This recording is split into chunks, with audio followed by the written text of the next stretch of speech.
Students, आज हम 8th standard science में लेसन नंबर जो 2 था हेल्थ एंड डिसीजेस यानी स्वास्थ्य और रोग, उसका हम पार्ट 2 पढ़ रहे हैं। पार्ट 1 में हमने ये सारा सेक्शन कवर किया था, पार्ट 2 में हम यहाँ से यहाँ तक कवर करेंगे। ठीक है, तो पार्ट 1 में हमने इन्फेक्शियस डिसीजेस के बारे में पढ़ा था, यानी संक्रामक रोग जो है। अब हम पढ़ रहे हैं नॉन इन्फेक्शियस यानी असंक्रामक रोग जो है उनके बारे में हम पढ़ रहे हैं। तो सबसे पहले ये जो बीमारी दी गई है ये जनरल बात है कि किसी के छूने से किसी को नहीं फैलती है, इसलिए इसका नाम असंक्रामक या नॉन इन्फेक्शियस रखा गया है। तो इस तरह की बीमारियां आजकल बहुत ज्यादा जो देखने को मिल रही है वो है कैंसर, डायबिटीज और हार्ट डिसीजेस। यानी कैंसर को हिंदी में कहा जाता है कर्क रोग। ये क्या है एक्चुअली? कैंसर जो है uncontrolled and abnormal cell growth से, मतलब हमारे बॉडी में जो सेल्स होते हैं ना वो अनकंट्रोल्ड, मतलब एक्चुअली 1 से 2 होने चाहिए या 2 से 4, बट वो 1 से 8 होने, मतलब अनकंट्रोल्ड एकदम, हम उनको लिमिट नहीं कर सकते, इस तरह से वो ग्रोथ होने लगती है। और अनचाही सी एक जो गांठ जिसको हम लोग बोलते हैं ना, एक ट्यूमर सा अंदर जनरेट हो जाता है, एक लंप ऑफ कैंसरस सेल्स, मतलब एक ग्रुप डेवलप होता है। जैसे हमारे शरीर के अंदर जो कोशिकाएं होती हैं उनको हम सीमित नहीं कर सकते, इतना फटाफट उनके अंदर विकास होना शुरू हो जाता है और उस वजह से उनकी एक गांठ सी तैयार हो जाती है जिसे हम ट्यूमर कहते हैं। अब अलग अलग तरह के कैंसर्स हैं एक्चुअली, जो लंग का है, mouth, tongue, stomach, breast, uterus, skin, tissues, हर एक तरह के कैंसर्स हैं। मतलब कैंसर के भी बहुत अलग, हर बॉडी ऑर्गन या हर तरह में, जैसे कि हम लोग अगर बात करेंगे तो अलग अलग तरह के कैंसर, जैसे कि फेफड़ा, मुंह, जीभ, जठर, स्तन, गर्भाशय, त्वचा, और इसके अलावा ब्लड कैंसर तो होता ही है। तो ये सारे भी अलग अलग तरह के कैंसर हैं। अब कैंसर जो है वो क्यों हो रहा है, क्या रीजन है उसका, उसके बारे में हम पढ़ेंगे। कि जो बहुत ज्यादा टबैको यानी तंबाकू, गुटखा, स्मोक करना, सिगरेट पीना, बीड़ी पीना, अल्कोहलिज्म यानी शराब पीना, उसके अलावा अगर हम हमारे जो खाने का जो तरीका है वो भी अगर सही नहीं है, जैसे हम फ्रूट्स, वेजिटेबल्स, फल, सब्जियां, ये सब चीजें हमारे खाने में अगर नहीं है और हम जंक फूड ज्यादा खा रहे हैं, यानी जो ये पिज्जा, बर्गर, ये सारी चीजें अगर हम ज्यादा खा रहे हैं, तो ये सब बहुत एक रीजन होता है कैंसर का। और इसके अलावा एक बहुत बड़ा रीजन है हेरिडिटी, यानी आनुवंशिकता जो होती है, यानी अगर पेरेंट्स को है तो कई बार बच्चों को वो चीजें ट्रांसफर होती हैं, सब पहले नहीं दिखाई देंगी बट बाद में वो चीजें होती है, तो ये भी एक रीजन है। उसके अलावा उसके सिम्टम्स क्या है, लक्षण क्या है कैंसर के? क्रोनिक कफ, लंबी खांसी, मतलब लंबे समय तक आपको खांसी जो है लगी रहेगी, और होर्स वॉइस, गला, आवाज जो है बहुत ही मोटी सी या बहुत ऐसा स्ट्रॉन्ग वॉइस आने लगती है, और खाना निगलने में या पानी निगलने में हमें तकलीफ होती है, डिफिकल्टी इन स्वेलिंग। ओके, उसके अलावा दूसरा जो सिम्टम है वो है इनक्योरेबल स्केर एंड इन्फ्लेमेशन, मतलब ऐसी कोई बीमारी हो जाना जो जल्दी से ठीक ना हो और जलन होते रहना हमेशा, ये एक चीज है। लम्प्स इन ब्रेस्ट, ब्रेस्ट में अगर हम बात करेंगे, स्तन में बात करेंगे तो गांठें हो जाती हैं। अनएक्सप्लेन्ड वेट लॉस, कई बार वजन कम होता चला जाता है, रीजन समझ में नहीं आता कि आखिर क्या कारण है। ठीक है, उसके अलावा दूसरी जो बीमारी है वो है डायबिटीज।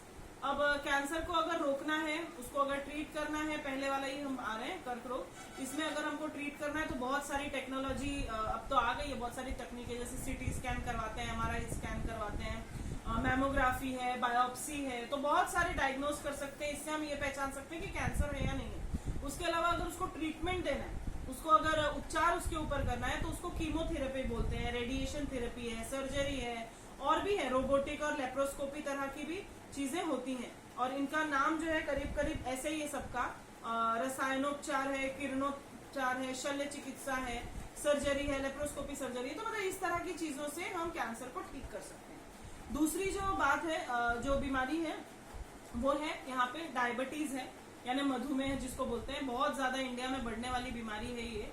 आज बहुत फ्रीक्वेंटली हम सुनते हैं कि किसी को भी डायबिटीज है, जनरल भाषा में उसको शुगर है, किसी को हम कहते हैं कि शुगर है, यानी मधुमेह है। तो ये वही बीमारी है। इसमें क्या होता है, हमारे शरीर के अंदर जो हार्मोन होता है इंसुलिन, वो कहाँ से बनता है? वो पैनक्रियाज के अंदर बनता है। और उसके लेवल को, ये बनता क्यों है? तो हार्मोन जो है इंसुलिन बनता है हमारे पैनक्रियाज में, और ये बन के क्या करता है, ये हमारे बॉडी के अंदर की जो शुगर ग्लूकोज का लेवल है उसको कंट्रोल करता है। ठीक है, मतलब हमारे जो शरीर में जो ग्लूकोज का लेवल है उसको कंट्रोल करने का काम करता है। हमारी जो स्वादुपिंडी होती है उससे इंसुलिन नाम का संप्रेरक हमारे ब्लड में, रक्त में मिलता रहता है, और ये क्या करता है, हमारे शरीर के अंदर की जो शर्करा है यानी शक्कर जो है ना, उसको कंट्रोल करने की कोशिश करता है। लेकिन अगर हमारे बॉडी में इंसुलिन कम हो गया, इंसुलिन अगर हमारे बॉडी में कम हो गया, तो जब वही कम है तो वो शक्कर को कैसे कंट्रोल करेगा? तो इस वजह से हम इस बीमारी को जो है मधुमेह या फिर डायबिटीज कहते हैं। ठीक है, इसमें होता क्या है, डायबिटीज जो है इसमें क्या रीजन क्या होते हैं और इसके सिम्टम्स को हम जल्दी इग्नोर भी नहीं करना चाहिए। Frequent urination in at night और इंक्रीज्ड ओबेसिटी और वेट लॉस, दोनों भी चीजें देखो, बार बार बाथरूम आना, रात में उठना, बार बार यूरिनेशन होना, बार बार जो है पेशाब होना रात के समय में, उसके अलावा इंक्रीज्ड ओबेसिटी, वजन बहुत ज्यादा अचानक बढ़ जाना, या वेट लॉस बहुत ज्यादा कम हो जाना, तो ये सब जो है ये मेन रीजन है, ये सिम्टम्स है, रीजन नहीं सॉरी सिम्टम्स है, ये लक्षण है उस चीज के। अब डायबिटीज होती क्यों है, क्या रीजन है, क्या कारण है उसका, हमने एक चीज तो पढ़ लिया कि अगर वो कंट्रोल नहीं कर पाता इंसुलिन तो उसके वजह से होती है, बट उसके अलावा और भी चीजें हैं बहुत ज्यादा, जैसे कि हेरिडिटी है, यानी अगर मम्मी पापा में से किसी को डायबिटीज है तो बच्चों में होने की संभावना रहती है। ओबेसिटी है, मोटापा जिसको हम बोलते हैं, उसके वजह से होता है। लैक ऑफ फिजिकल एक्सरसाइज, अगर हम शारीरिक जो एक्सरसाइज है या हम कामकाज नहीं कर रहे हैं, शरीर को पूरी तरह से आराम दिया हुआ है, या फिर एक बहुत बड़ा रीजन है डायबिटीज का, वो है मेंटल स्ट्रेस, यानी अगर हमारा दिमाग जो है वो शांत नहीं है तो इससे डायबिटीज, और जिसको डायबिटीज है उसका डायबिटीज भी अगर बहुत ज्यादा बढ़ रहा है या कम हो रहा है तो उसका बहुत बड़ा रीजन होता है उसका मेंटल स्ट्रेस, यानी जो हमारा जो मस्तिष्क जो है वो पूरी तरह से हमारे कंट्रोल में नहीं है, या बहुत ज्यादा हम टेंशन लेते हैं, आप अगर जनरल भाषा में बोलोगे तो। उसके अलावा इसका हमने क्या पढ़ लिया, ये डायबिटीज होता क्यों है, कैसे होता है, ये सब पढ़ लिया, सिम्टम पढ़ लिए। अब उसको हम प्रिवेंट कैसे कर सकते हैं, देखो ये सब ऐसी बीमारियां हम इतना आसानी से उसको प्रिवेंट नहीं कर सकते, उसके लिए हमको काफी मेहनत करनी पड़ेगी।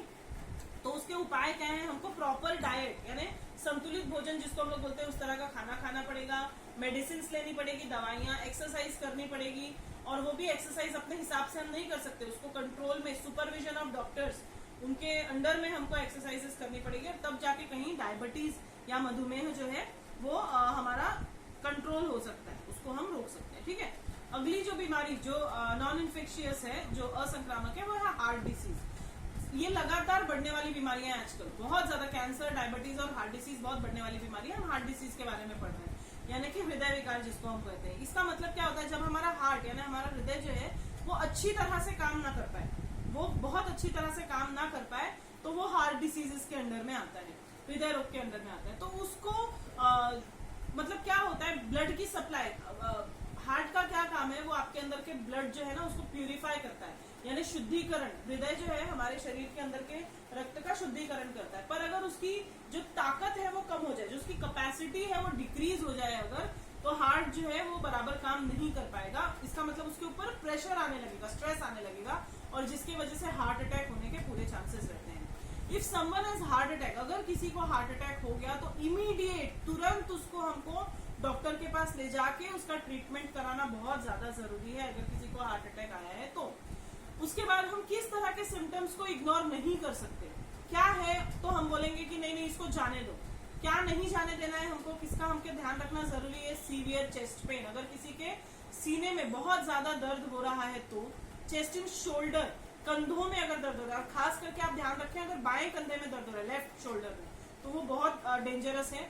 नेक एंड आर्म्स, गले से लेके कंधे से लेके अगर आपके हाथ में दर्द हो रहा है, और अनइजीनेस और ट्रेमर्स, थोड़ा बेचैनी जैसा, बहुत ज्यादा पसीना होना, ये सारी चीजें अगर आपको हो रही हैं तो इसको बिल्कुल भी इग्नोर नहीं करना है, हमें ध्यान रखना है हमारे आसपास के लोगों पर भी इस चीज के लिए।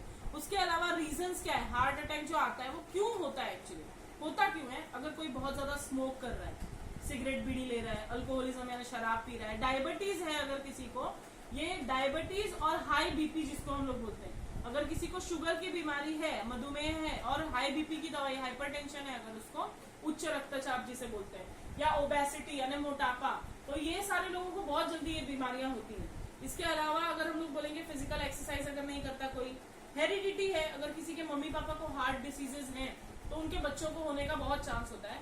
मेंटल स्ट्रेस, एंगर, एंजाइटी, बहुत ज्यादा गुस्सा आना, चिड़चिड़ापन होना, और शरीर पे, दिमाग पे बहुत ज्यादा तनाव होना, प्रेशर में रहना, तो ये सारी चीजें हैं। उसके अलावा आपको एक यहाँ पे वेब डायग्राम टाइप बना के दिया है हार्ट डिसीजेस को लेके, उसमें बताया आपको कि हार्ट डिसीज का जो इलाज होता है ना वो कौन कौन से होते हैं। पहले देखो इतनी चीजें नहीं थी, बट अब बहुत ज्यादा चीजें हो गई हैं। सबसे पहले अगर कोई हार्ट डिसीजेस वाला है तो उसकी एंजियोग्राफी नाम की एक टेस्ट की जाती है, ठीक है, उससे पता चलता है कि थोड़ी सी तकलीफ है या ज्यादा तकलीफ है, उसके हिसाब से उसका इलाज किया जाता है। इलाज में है एंजियोप्लास्टी, उसके बाद बाईपास सर्जरी, उसके बाद open heart surgery, installation of pacemaker, installation of stents, heart transplant. तो ये इस तरह के कुछ बड़े बड़े वर्ड्स आप सुनेंगे, लेकिन ये समझ में आना थोड़ा सा अलग होता है और इसके हिंदी नाम भी सेम है, ठीक है। लास्ट वाले का सिर्फ हार्ट ट्रांसप्लांट का हृदय प्रत्यारोपण है, और बाकी नाम सब सेम है। तो ये इस तरह के इलाज है इसका जो हम बोल सकते हैं। और हर एक बीमारी जो होती है ना, उसका स्पेसिफिक साइंटिफिक रीजन होता है, किसी न किसी कारण के वजह से होती है, और उसका इलाज समय पर करना बहुत ज्यादा जरूरी है।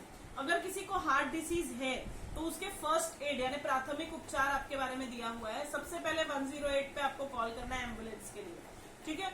उसके बाद उसको कॉन्शियस में रखना, उसको जगाए रखना थोड़ा जरूरी है, उसके कंधों को हिलाना, पेशेंट को जो है लिटा देना एकदम हॉरिजॉन्टल पोजीशन में, मतलब क्षैतिज अवस्था में एकदम लिटा देना, हार्ड सरफेस पे से, गद्दे वद्दे पे नहीं, किसी कड़क चीज पे लिटाना। उसके बाद उसको जो है perform compression only life support, COLS बोलते हैं, मतलब ऐसे दोनों हाथों से उसके सीने पे जोर जोर से दबाया जाता है। कैसे करते हैं देखो, press the centre of the thorax for at least 30 times at the rate of 100 to 120 strokes पर मिनट, यानी 1 मिनट में 100 से 120 बार आपको उसके सीने पे दबाना है दोनों हाथों से, और ये काम कम से कम 30 बार करना है। मतलब एक बार में 100 से 120 बार दबाया 1 मिनट के अंदर, फिर अगले 1 मिनट के अंदर फिर 100 से 120 बार दबाया। इस तरह से 30 बार आपको कम से कम करना है, जब तक पेशेंट जो है वो हॉस्पिटल तक आप नहीं ले जा सकते तब तक। तो ये बहुत ही डेंजरस बीमारियां हैं। इसके अलावा आपके 4 टॉपिक्स और हैं, जैसे मिसयूज ऑफ मेडिसिन यानी औषधियों का दुरुपयोग। आजकल जो है मेडिसिन का बहुत ज्यादा गलत इस्तेमाल किया जा रहा है। कुछ लोग जो होते हैं ना, वो without the prescription of doctor, मतलब डॉक्टर से लिखी नहीं, बस मेडिकल पे गए, कोई दवाई पूछ ली और खा ली। तो इसके ओवरडोज की वजह से अगर ज्यादा खा लिया तो कई बार लोगों की जो है डेथ हो जाती है। नर्वस सिस्टम, आपका जो दिमाग है ना, वो सब रुक जाएगा। एक्सक्रीटरी सिस्टम, मतलब जो आपका ये पूरा उत्सर्जन जो पूरा संस्थान है, मतलब खाना खाया, हजम किया, बाहर निकला, लीवर, ये सब चीजें जो है वो तकलीफ में आ जाएंगी। एंटीबॉडीज का एंटीबायोटिक्स का अगर आप बहुत ज्यादा यूज कर रहे हैं, आजकल जब हम डॉक्टर के पास जाते हैं तो डॉक्टर हमको एक दवाई देता है ठीक होने की, और एक देता है जिससे बॉडी अंदर तरह से हमारी मजबूत हो जाए। तो एंटीबायोटिक्स आजकल डॉक्टर बहुत ज्यादा दे रहे हैं, तो इन चीजों के लिए कंट्रोल करना, और इसके वजह से हमको पेट में दर्द, डिसेंट्री, रैश, बहुत सारी तकलीफें होती हैं। तो ये मिसयूज ऑफ मेडिसिन है। अगर हम बहुत ज्यादा इस्तेमाल कर रहे हैं मेडिसिन का तो ये तकलीफें हमको आने वाली है। उसके बाद है जेनेरिक मेडिसिन, हिंदी में भी जेनेरिक मेडिसिन ही बोलते हैं। जेनेरिक मेडिसिन जिसको हम जनरल मेडिसिन भी बोलते हैं, सामान्य जो दवाइयां औषधियां होती है वो, ये बिना किसी खास पेटेंट के, मतलब कोई बड़ी बड़ी कंपनियों का नाम इनके ऊपर नहीं होता, बल्कि ये क्वालिटी बहुत अच्छी होती है इन दवाइयों की। प्रोडक्शन कॉस्ट जो है बहुत कम होती है, मतलब सस्ते में ये दवाइयां बन जाती हैं और आसानी से वो हमारे आसपास भी मिलती हैं जेनेरिक मेडिसिन। और उसको अगर आपको उसके बारे में ज्यादा जानना है तो आप उसके लिए मोबाइल ऐप देख सकते हैं जिसका नाम है हेल्थ कार्ड या जन समाधान। इसको डाउनलोड करना है आपको मोबाइल पे और इसको अच्छी तरह से यूज कर सकते हैं आप इस मेडिसिन को। उसके बाद नेक्स्ट टॉपिक है लाइफस्टाइल एंड डिसीजेस। देखो, जिस तरह की जिंदगी हमारी होगी, जैसी हमारी जीवन शैली होगी, उसी तरह की डिसीजेस या बीमारियां हमको होंगी, ठीक है। पहले के लोगों को हम बोलते हैं कि ज्यादा बीमारियां नहीं होती थी, क्यों? क्योंकि उनके खाना पीना सब कुछ बहुत अलग था। तो लाइफस्टाइल जो है वो हमारा पूरा डेली रूटीन, जो आपका दिनचर्या है पूरी, किस तरह का खाना आप खाते हैं, आप कितने बजे सोने जाते हैं, कितने बजे रात तक आप जागे रहते हैं, कितने बजे सुबह आप उठते हैं, आप दिन में कितनी बार किस तरह का खाना खाते हैं। उसके बाद एक्सरसाइज आप कितनी कर रहे हैं, आप जंक फूड यानी जो बाहर का पिज्जा बर्गर है ये सब आप कितना खा रहे हैं। इन सारी चीजों के ऊपर डिपेंड करता है कि आपको किस तरह की बीमारी है, किस तरह की डिसीज आपको होगी। अगर ये सारी चीजों में इंसान बार बार बीमार पड़ रहा है, अगर हम देख सकते हैं, तो वो उसका कुछ इलाज करना भी जरूरी है। और उसके लिए हमको किन चीजों का ध्यान रखना है वो भी दिया गया है। हमको सफिशिएंट स्लीप यानी नींद, जिसे हम कहते हैं कम से कम 6 से 8 घंटे की नींद होनी जरूरी है। अच्छा खाना खाना है, योगासन करना है, प्राणायाम करना है, फिजिकल एक्सरसाइज, शारीरिक जो व्यायाम है वो करना जरूरी है।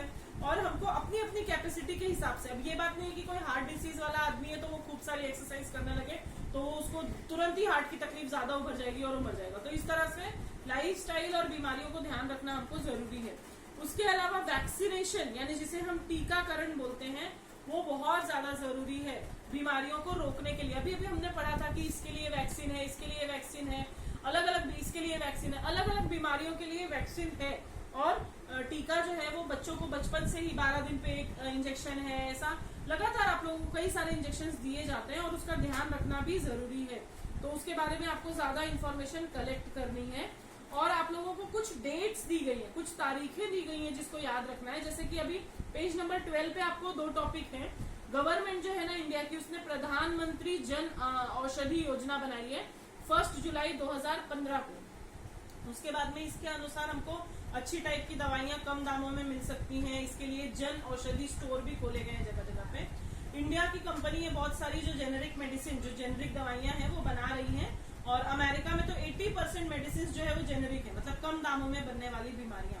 इसकी वजह से बहुत लोगों के पैसे भी सेव होते हैं। उसके अलावा आपको 4 डेट्स दी गई है इसमें, ये अच्छी तरह से याद रखनी है। 7 अप्रैल है वर्ल्ड हेल्थ डे यानी विश्व स्वास्थ्य दिवस। उसके बाद है 29 सितंबर दिया हुआ है वर्ल्ड हार्ट डे यानी विश्व हृदय दिवस। उसके बाद जो है 14 जून दिया गया है वर्ल्ड ब्लड डोनेशन डे यानी रक्तदान दिवस, विश्व रक्तदान दिवस। और उसके बाद 14 नवंबर है वर्ल्ड डायबिटीज डे यानी विश्व मधुमेह दिवस। ये सारे दिन आपको याद रखने हैं। उसके बाद एक लास्ट टॉपिक है ब्लड डोनेशन। ये बहुत अच्छा छोटा सा टॉपिक है, आपके पेज नंबर 13 पे ऊपर ब्लू बॉक्स में दिया हुआ है। ब्लड डोनेशन जो है हमको दिया है 1 unit blood donated bye a person can fulfil the need of 3 person at a time. मतलब एक इंसान अगर 1 यूनिट ब्लड, जितना 1 यूनिट ब्लड वो लोग लेते हैं, अगर उतना ब्लड हम दें तो एक बार में हम कम से कम 3 लोगों की मदद कर सकते हैं।